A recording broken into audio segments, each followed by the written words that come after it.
4 तारीख को आप पूर्णिया की जनता की भावनाओं के अनुकूल कांग्रेस की झंडा पूर्णिया की धरती पर फहराए जाएंगे। सीमांचल की जनता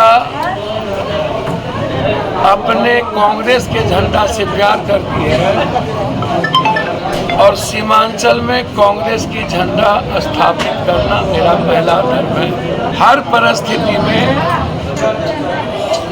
पूर्णिया में कांग्रेस का झंडा की जीत होगी।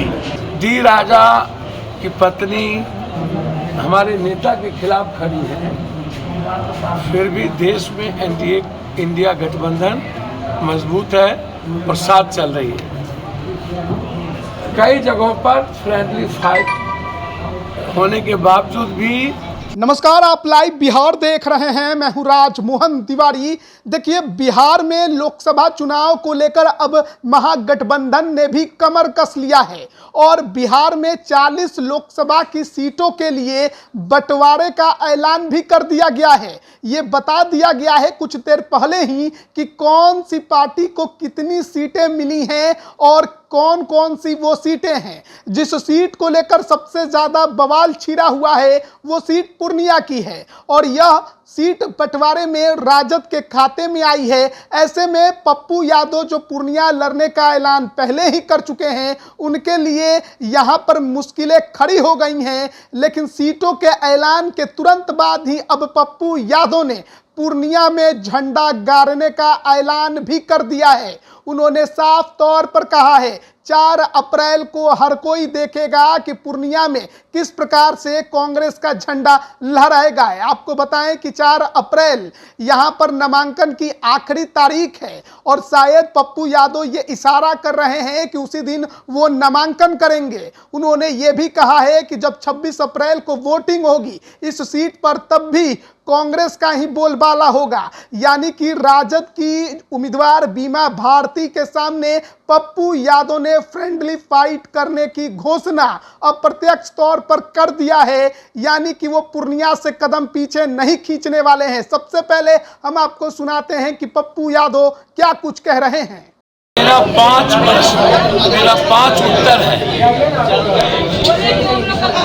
पहला उत्तर है सीमांचल, बिहार, कोसी और देश।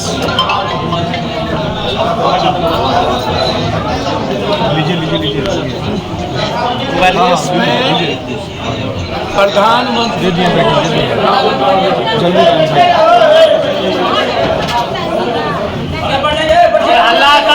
मेरा संकल्प है जनता की भावनाओं के साथ खड़े रहकर राहुल गांधी जी को इस देश का प्रधानमंत्री बनाना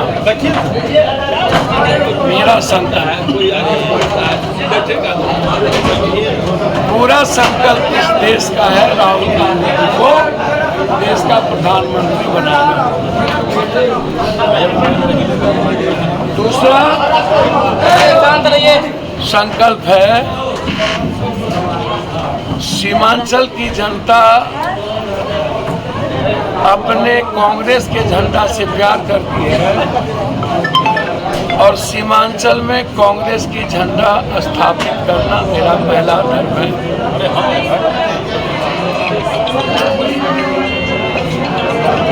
तीसरा है हर परिस्थिति में पूर्णिया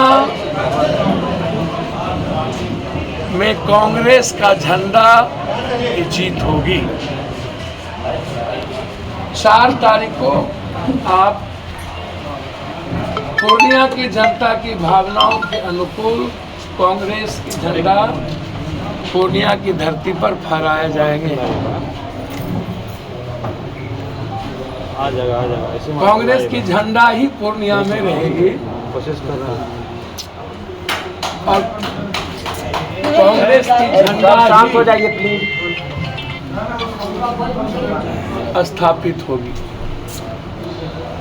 मेरे जीवन के मरने जीने का एक ही संकल्प है, 5 साल के अंदर बिहार में 40 के 40 सीट कांग्रेस के नेतृत्व में खड़ा हो, कांग्रेस के नेतृत्व में खड़ा हो।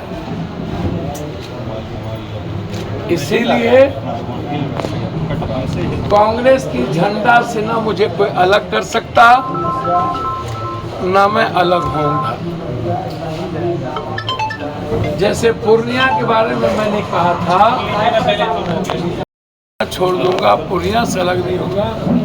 फिर मैं उसी को दोहरा रहा हूं कि कांग्रेस की झंडा जनता ने हमारे हाथ में दे दी है और वो झंडा मेरे हाथ में होगी और जनता उस झंडे को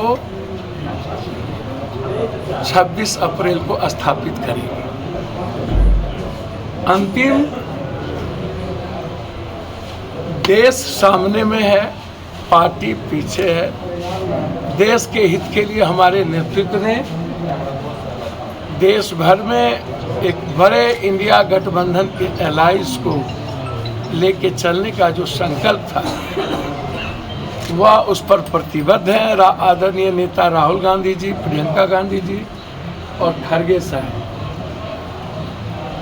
डी राजा की पत्नी हमारे नेता के खिलाफ खड़ी है, फिर भी देश में एनडीए इंडिया गठबंधन मजबूत है और साथ चल रही है। कई जगहों पर फ्रेंडली फाइट होने के बावजूद भी और कई जगह पर सीट पर कई दल के लोग ने अपने अपने सीट पर किसी उम्मीदवार को नहीं दिया, फिर भी गठबंधन मजबूत है। बिहार में भी इंडिया गठबंधन को मजबूत करने का निर्णय कांग्रेस का नेतृत्व का है। मैं उसका स्वागत करता हूं और पूर्णिया की धरती पर कांग्रेस के झंडा को स्थापित करने का संकल्प के साथ पूर्णिया की जनता के बीच जाता हूं। धन्यवाद। तो अभी आपने सुना पप्पू यादव को अपनी पार्टी का विलय कांग्रेस में कराने के बाद प्रणाम पूर्णिया को लेकर काफी अभियान उन्होंने चलाया था। उम्मीद थी कि महागठबंधन में यह सीट कांग्रेस के खाते में आएगी, कांग्रेस उनको वहां से सिंबल देगी, लेकिन लालू यादव की रणनीति के आगे कौन टिकता है। लालू यादव ने यह सीट अपने खाते में रख ली और जदयू से राजद में शामिल हुई विधायक बीमा भारती को सिंबल दे दिया। उसके बाद से इस सीट को लेकर जो बखेड़ा खड़ा हुआ था, आज लगा कि उससे पर्दा हट जाएगा, ये मामला भी ठंडा जाएगा। लेकिन प्रेस कॉन्फ्रेंस में राजद और कांग्रेस के नेताओं ने पप्पू यादव पर चुप्पी साध ली। पूर्णिया सीट को राजद के खाते में दे दिया गया, लेकिन पप्पू यादव ने अभी अभी यह ऐलान किया है कि वो कदम नहीं पीछे खींचने वाले हैं, वो चुनावी मैदान में कूदने वाले हैं। एक तरह से आप कह सकते हैं कि पप्पू यादव पूर्णिया की सीट पर फ्रेंडली फाइट करने को तैयार हैं। जेडीयू के संतोष कुशवाहा पहले ही यहां पर नामांकन कर चुके हैं। बीमा भारती 3 अप्रैल को नामांकन कर सकती हैं और 4 अप्रैल आखिरी दिन पप्पू यादव भी आपको नामांकन पर्चा भरते नजर आ सकते हैं। तो पूर्णिया की लड़ाई त्रिकोणीय बनने के आसार वहां पर नजर आ रहे हैं। पप्पू यादव ने बड़ा कदम उठाया है और महागठबंधन में बागी तेवर पे वो उतर आए हैं। बने रहिए लाइव बिहार के साथ। आप सभी का बहुत बहुत धन्यवाद। YouTube पर सब्सक्राइब और Facebook पर लाइक जरूर करें।